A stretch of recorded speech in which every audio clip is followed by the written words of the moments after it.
Buju, Skyler Wolverton, Indigenous Cause, Moe, Indodam, Bodaway, Wadami, and Dow, Bertrand, Michigan, and Dochbia, um, and Kalamazoo, Michigan, and Diane. So that's kind of roughly just me introducing myself. Hello, my name is Skyler Wolverton. I am Wolf Clan. I'm Potawatomi Indian, specifically Pokagon Band Potawatomi.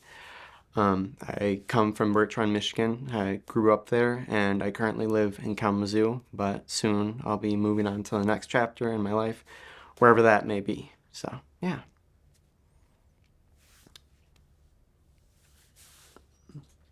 So, a little bit about myself.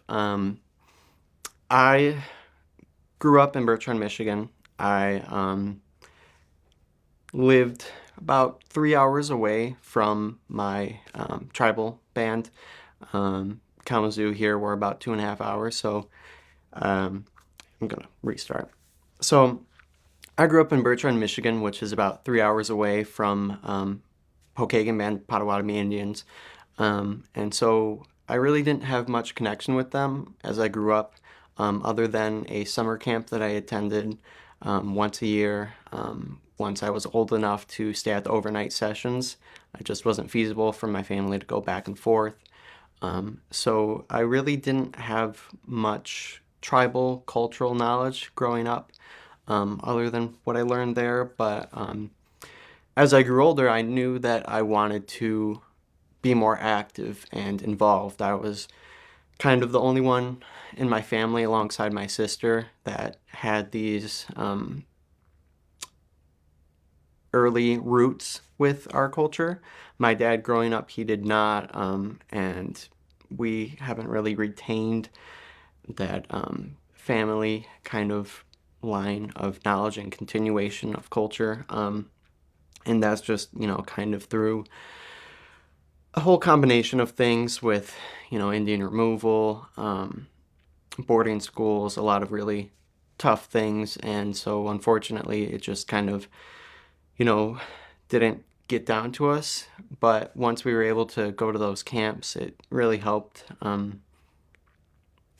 with us being able to reconnect. And so my kind of goal as I grew up was to be more involved. And that's where I came to the decision to come to Western Michigan University. Western is in the middle of three different tribal bands, Gun Lake, Nawasepi Huron Band, and Pokagon Band. So I knew that if I were to come here, I would have tons of opportunities. So that kind of was the driving force. It wasn't until I got here in the fall of 2020, kind of in the height of COVID-19 pandemic, that I really realized that there was a long way to go. It wasn't you just get there and, I'm in. There was still a lot of work that needed to be done. So then in the fall of 2021, I became involved with NASO after it kind of got started back up after COVID. And that's when I met our advisor, Dee Sherwood. She, today and probably continuing for the rest of my life, will be one of the most inspirational figures that I've had. She kind of pushed me out there, out of my comfort zone, and really made me the person I am today. In that fall of 2021, she said, I believe in you, you can do this, and I became the president of the Native American Student Organization, which was one of the best decisions that I've made, and the best things that I've done. So we kind of took a lot of time to recover after the pandemic. We only had 2 or 3, including myself, people that were really involved in doing things in the community, part of NASO. And so it was difficult for a while. But after a year or two and some really amazing events, I kind of felt more comfortable with myself, and our NASO is doing a lot better. Nowadays, we have a really strong student body, with Chabonnet being our president, Jordan Morsaw being our vice president, Angela Martin, she is our secretary, and we have tons of community members, tons of students that regularly come to our events, and it's really just overall a great experience. Once I'm done with college, I think that I'm going to move on and do work with tribal entities. That's kind of my dream that I had in high school. My junior year, I decided, hey, they're giving so much to me that I really need to do something to give back. I wouldn't be here today if it wasn't for the support that I've got from my tribe. And so that's really my goal, to benefit not only my tribe, but all tribes around Michigan, United States, whatever I can do to make an impact. So my career aspirations as far as that is in the domain of kind of ecological restoration. So in my undergrad, I was a major in urban, regional, and environmental planning. It's kind of just what I chose going into college, not really knowing much, and it ended up working out really well to me and exposed me to a lot of different realms. My minors were communications and Spanish, which had a lower impact, but my Spanish minor actually led me to a study abroad where I went to Ecuador, and I actually met with some indigenous people from down there, and it was really interesting to kind of see that braid in experience. But moving on to my graduate school experience, I am in the School of Geography, and my focus is on suitability mapping of wild rice, or monoman as it's called within our language, in the St. Joseph and Kalamazoo watersheds. So the main points that I'm really looking for in this thesis is to braid traditional ecological knowledge and Western science. There's a lot of braiding of indigenous ways and Western science that have been becoming more prevalent nowadays. And so the goal of this thesis is to kind of introduce how you work with tribal entities in the proper way. It's not, you go there and they're little specimens or something like that. It's a conversation that needs to be held over a long span of time. So I am working with the Nawasepi Huron Band of Potawatomi Indians and also Albion College as a part of this thesis. And it's only through my internship I held with Nawasepi Huron Band 2 or 3 years ago that I was able to really, engage in this work. And it's because I had those building blocks beforehand. It was not me just showing up at their door and saying, this is what I want to do. It was, it was stair steps, and we built all the way up. So that's kind of one of the main objectives of my thesis, to talk about that relationship. And then my other half is actual geospatial information systems. In this work, I'm using ArcGIS Pro, which is a software for all different kinds of processes, but I'm using the presence-only prediction process of maximum entropy, which basically looks at your input data, being the monoman, and it references them with a bunch of climatic variables. You can do land cover, you can do, really anything you want, but what I'm doing is looking at the 19 bioclimatic variables, which can span from things like annual mean temperature, and then average temperatures of, different quarters throughout the year, precipitation, just those climatic things like that. And so this can help lead to restorative efforts of monoman if this model proves effective in modeling monoman. We can then take those output maps and look at those areas within the St. Joseph and Kalamazoo and say, okay, we should focus efforts here because it kind of lines up. This being said, there is still a lot of local knowledge that needs to be taken into account, because there's things like the substrate depth and just kind of like the conditions within that, if it's, partially shaded or full sun. So it's kind of a introductory look into it, and I'm mostly focusing on the relationship between researcher and tribal entity. But it really kind of combines all of it.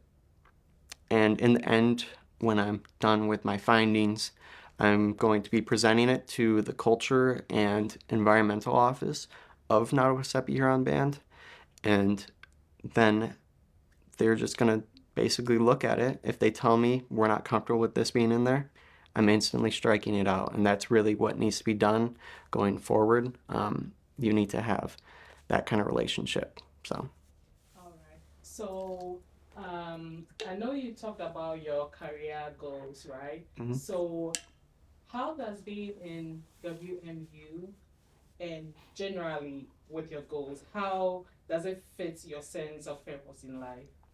Yes. So being at WMU, like I said, it's really close to kind of I call them the big three just because they're in proximity, but the Matchi-Benashuish or Gun Lake, Nottawasapi, and Pokagon.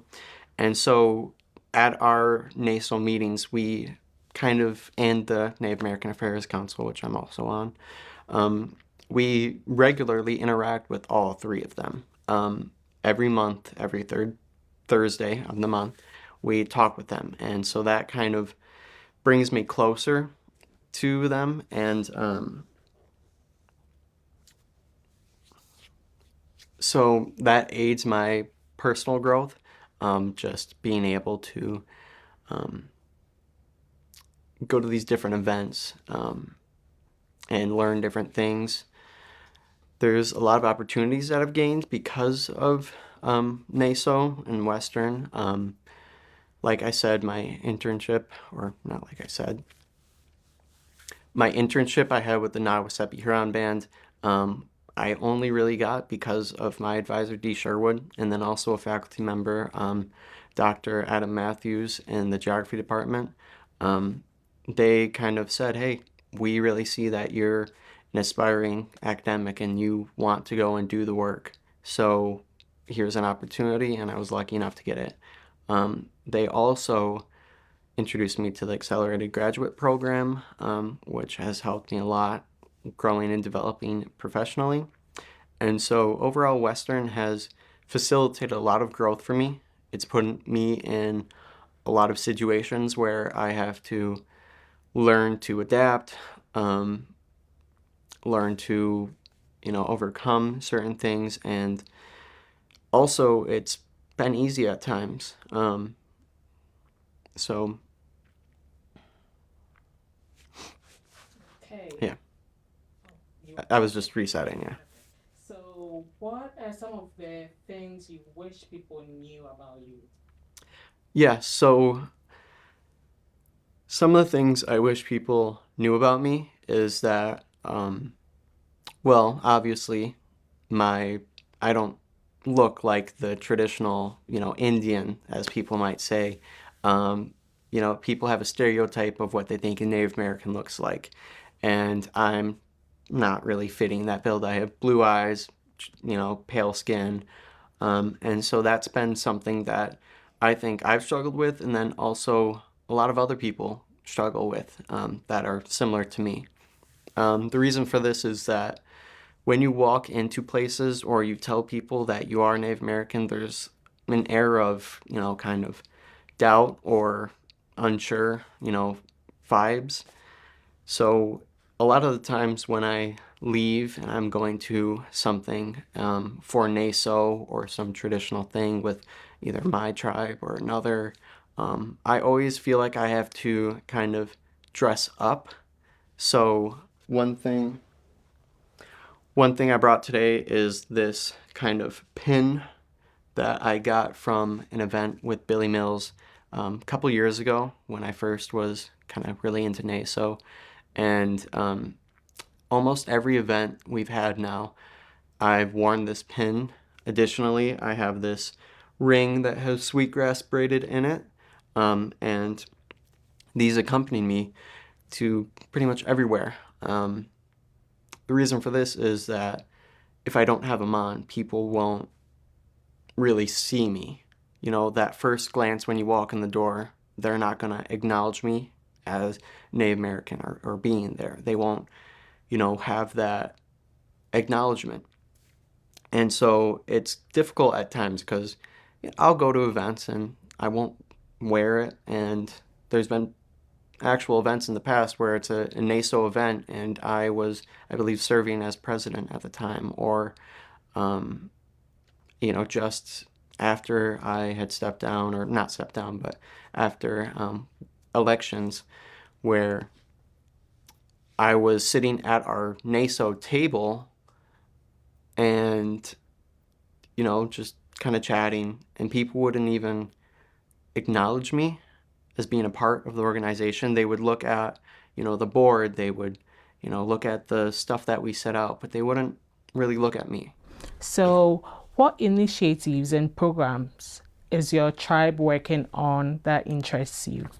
Yes. So, the tribe's initiatives and programs that really interest me, I would say work with Monoman, just because that's my, study area. Once I'm done with my research, I hope to land a job in that.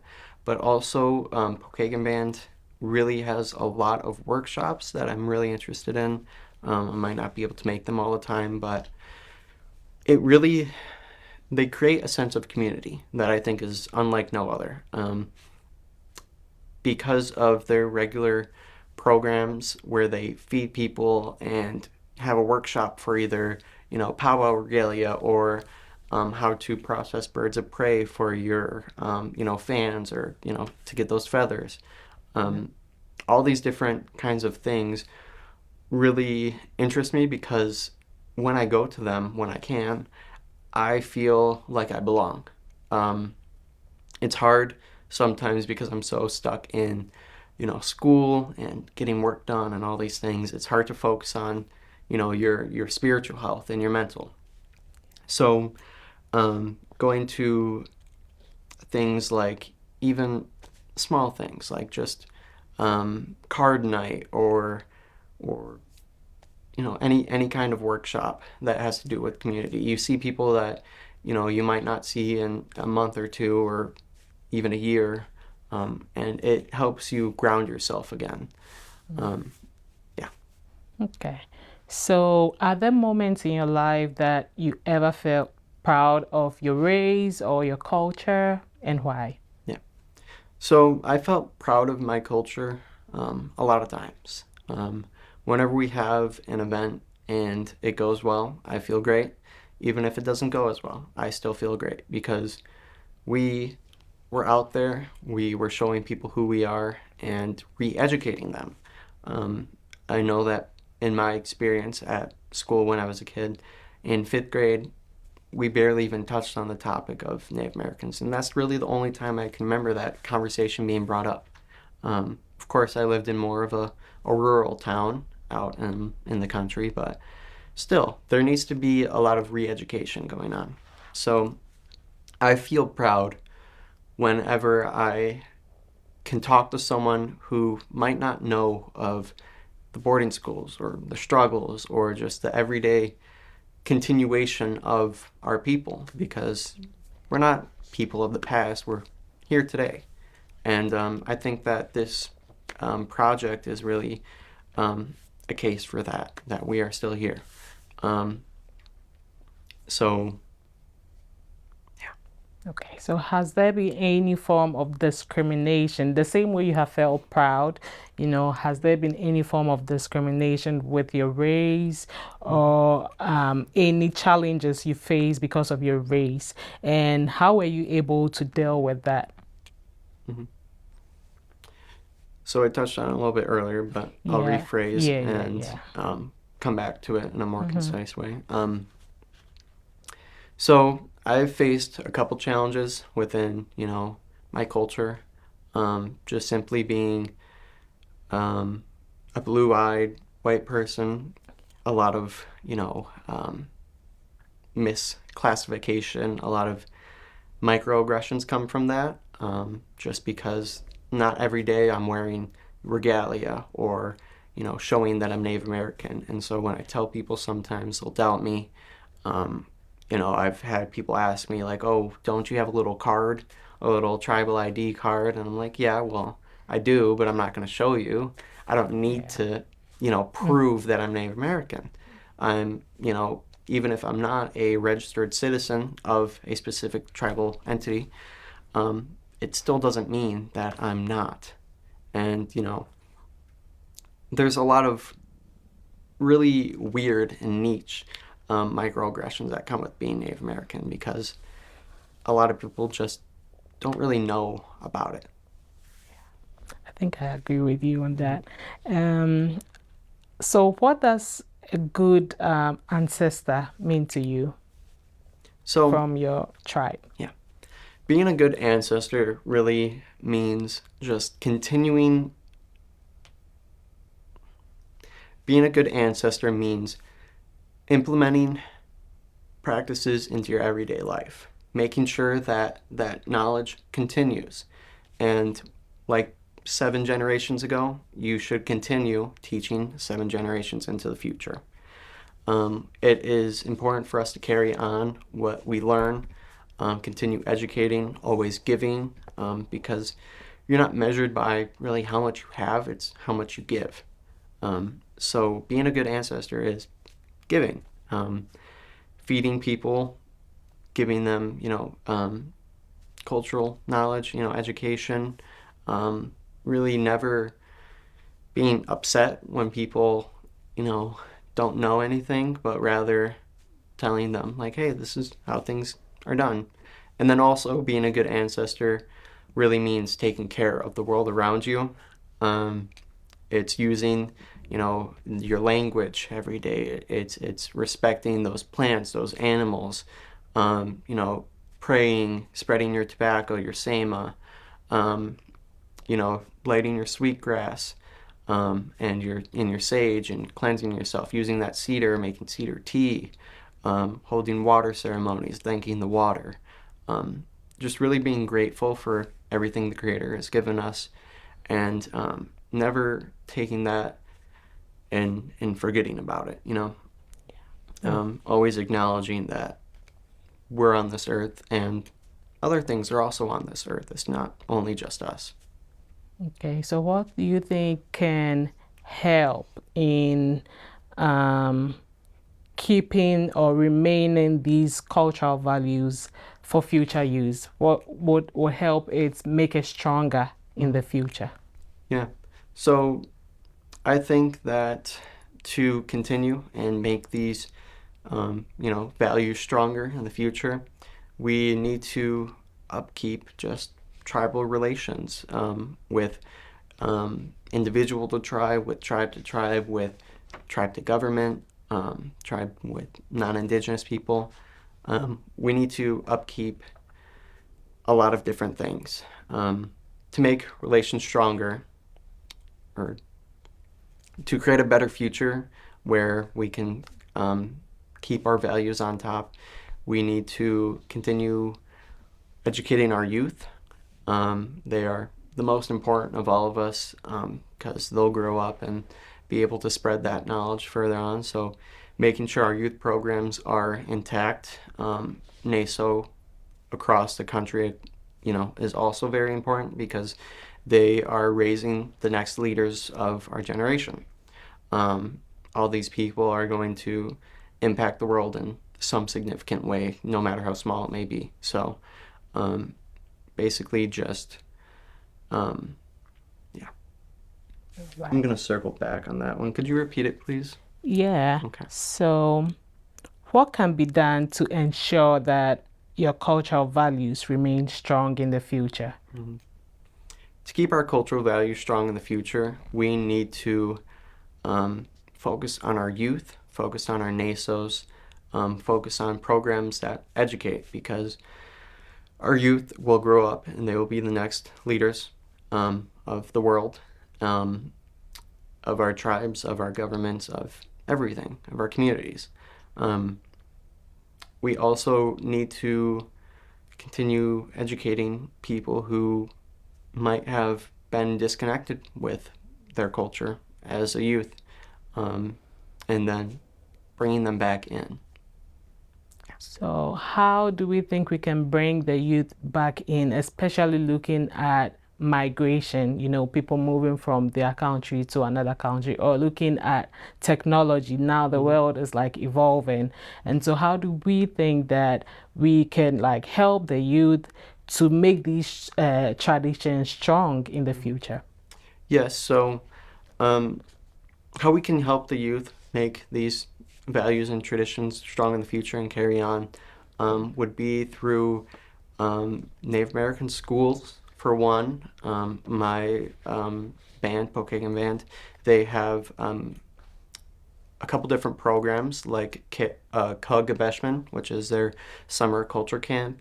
They also have the Zabdagon Academy, which is for, I think, preschoolers through kindergarten, and it helps that youth really set those ground roots and raise them into, people who really care and keep those values close to them.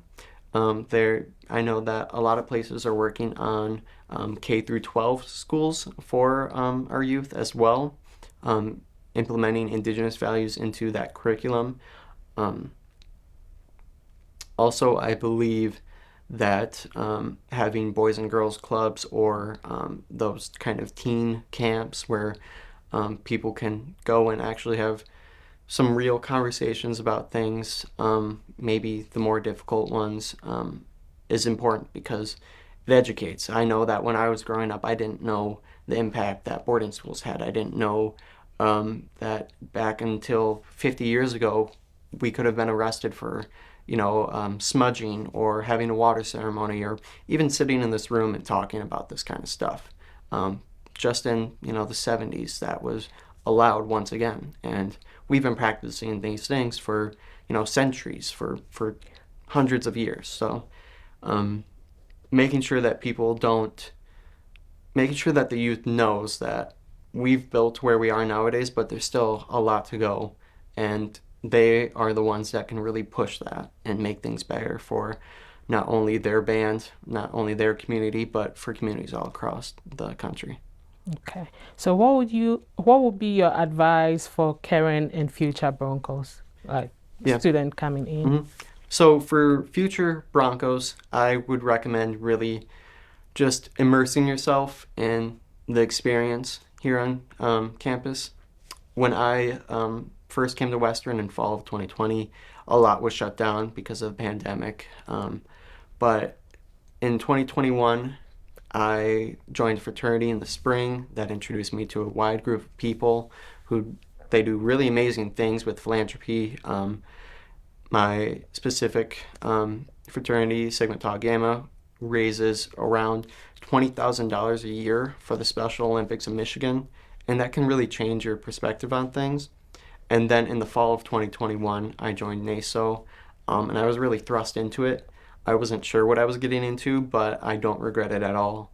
And it came with a whole roller coaster of things and, really high highs, and there was no lows really, but it just felt like a whole trip the way around, and I'm really happy to have been a part of it. So for incoming Broncos, I would recommend just diving into it head first.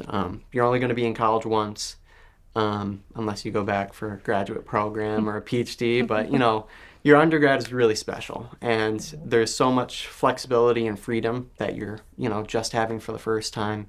So I would say use that freedom and join a student organization, join a sports club or just something.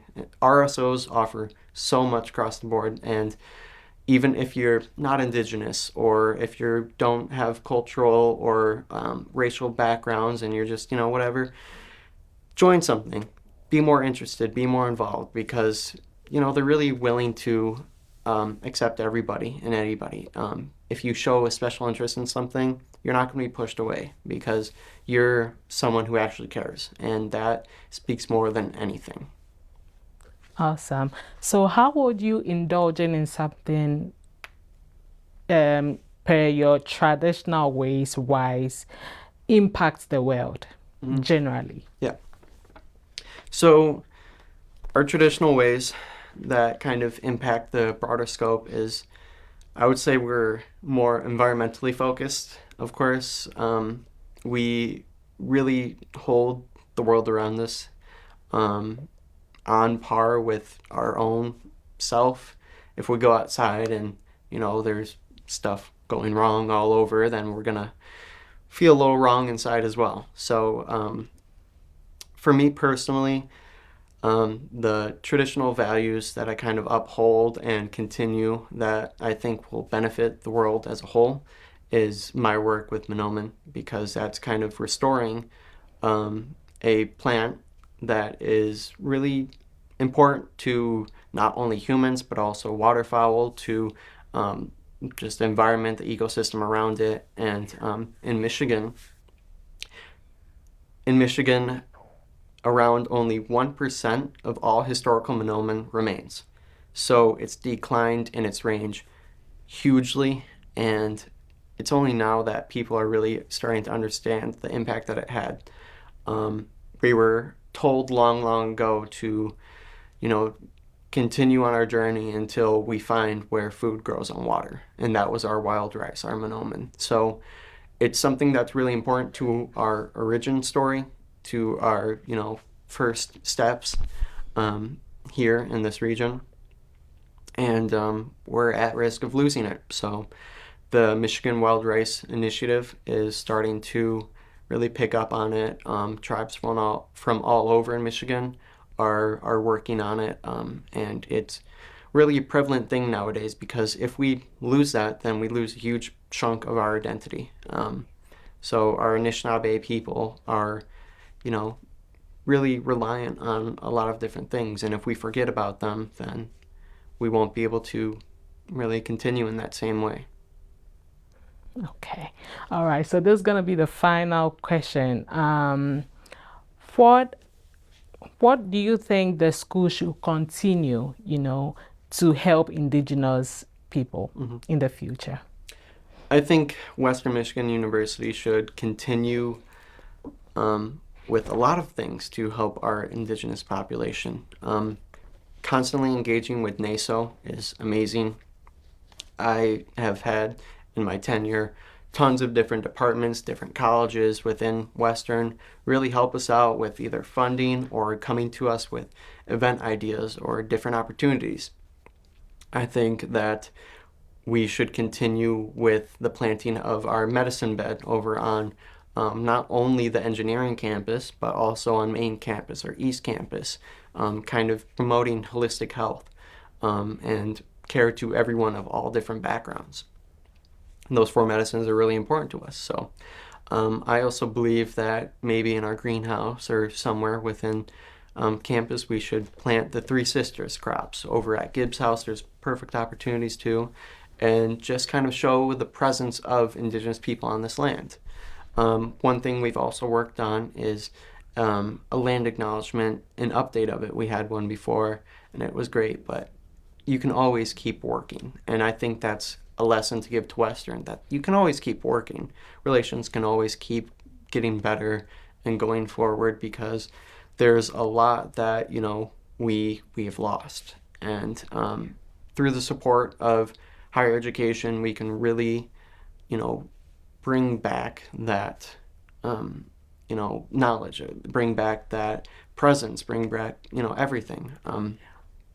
So I believe that Western just continuing engaging with NASO, with the Affairs Council, with just students in general, and making them feel more at home here on WMU is the best way they can really proceed. And just kind of, yeah.